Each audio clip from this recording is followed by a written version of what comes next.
নমস্কার প্রিয় বন্ধুরা, আজকে একটি অত্যন্ত গ্রামে এসে গেছি। আজকের ভিডিওটা পুরোটাই গ্রামের ভিডিও নিয়ে এসেছি।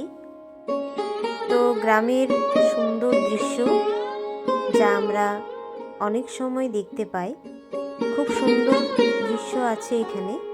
তাই আমি আজকে একটা গ্রামে এসে গেছি।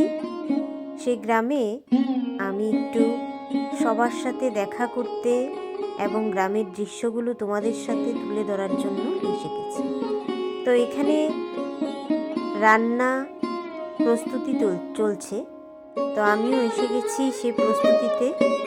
এখানে আজকে বিভিন্ন রকমের রান্না হবে। এখানে তাদের বাড়িতে অনেক রকমের সবজি লাগানো আছে। সেই সবজিগুলো দেখতে পেয়ে খুবই আনন্দিত হয়েছি। তো মাটির উনুনে রান্না করাটা খুবই সুস্বাদু রান্না হয়। আমরা অত্যন্ত গ্রামে সেই রান্নাগুলো দেখতে পাই, মাটির উনুনে রান্না।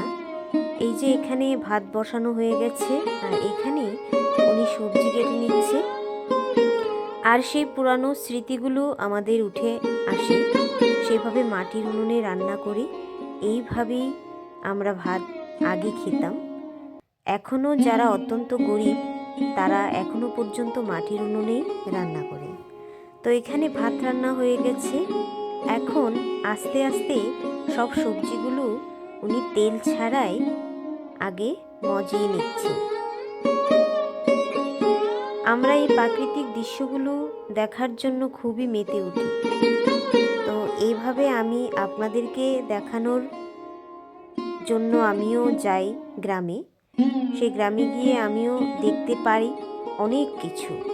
গ্রামের অনেক কিছু দেখা অনেকই ভাগ্যবান, কারণ আমরা কিন্তু সেই পরিমাণে অনেক কিছুই মিস করি।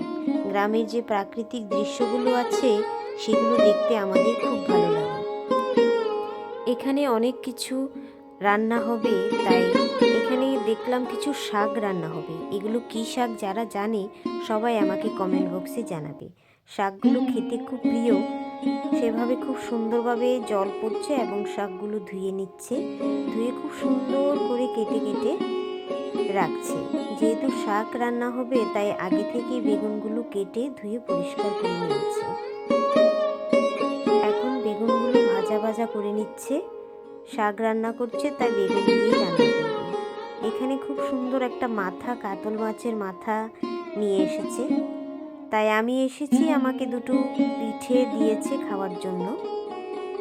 আমরা গ্রামের অনেক পিঠে তৈরি হয়, গ্রামবাসীরা তা খেতেও খুব ভালোবাসে।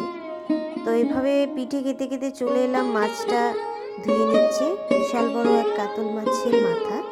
সে মাথাটা পরিষ্কার করে মাসিমা ধুয়ে নিচ্ছে। খুব বড় মাথা, এই মাথা দিয়ে আজকে লাউ দিয়ে ঘন্ট তৈরি হবে। তো কে কে এভাবে খাও সবাই জানাবে।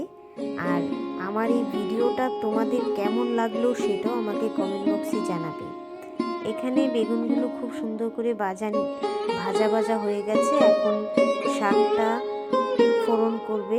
শাক ফোড়নের জন্য ওনারা রসুন নিয়ে নিয়েছে, রসুন দিয়ে ফোড়নটা করছে। তো রসুন দিয়ে শাক খেতে কাদের ভালো লাগে অবশ্যই জানাবে। গ্রামের রান্নার স্বাদটাই খুব আলাদা। তো আমরা এভাবেই খাই। তো গ্রামের প্রাকৃতিক দৃশ্যগুলো আমি আপনাদেরকে তুলে ধরি এভাবেই। খুব সুন্দরভাবে রান্না করে এবং মাটির উনুনের রান্নাগুলো খেতে খুবই স্বাদ লাগে।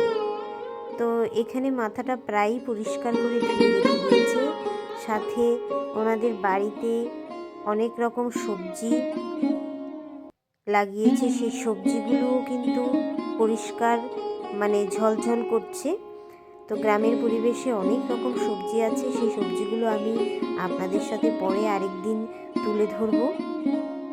এইভাবেই আমি ছোট ছোট ভিডিও নিয়ে আপনাদের পাশে আসি।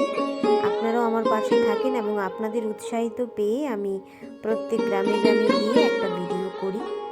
তো আমাদের শাকটা রান্না কমপ্লিট হয়ে গেছে।